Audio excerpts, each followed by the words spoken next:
A day in a life as a content creator mom. Evening edition. Good evening mga Mars. Nandito pala kami ngayon sa Tampog's boarding house. Gumala kami saglit after ng klase. Gabi na kaya uwi na kami. At magdi-dinner na rin kasi gutom na ang dalawa. Okay, so let's go na mga bata. Huminto kami saglit mga Mars sa labas ng Baiso. May nagtitinda dito ng pares kaya titingnan natin. Pinipilan sila dito mga Mars kaya magkipila na rin tayo. At napakamura lang ng mga paninda nila. Siya pala may-ari mga Mars at taga dito lang din sa Bilar. Kaya order na tayo. Isa ka butcherod pares, isa ka lechon chikalak, o isa pud ka beef pares.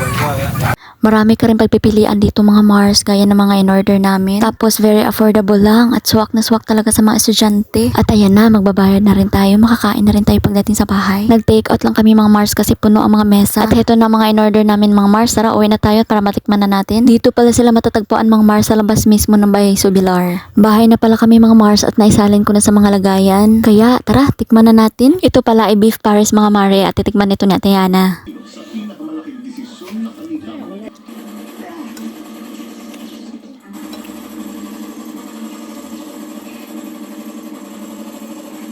Ito naman mga Mars ay butcheron at titikman ito ni Yara.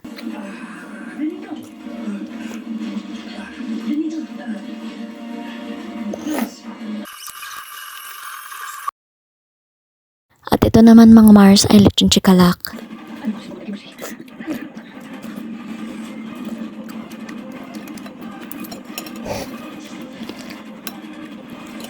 Kung nanginginig mo pag malaki ang ininom mo, posibleng food sensitivity yan. Maaari pa itong maging malaking problema na mas malaking gastos kaysa dating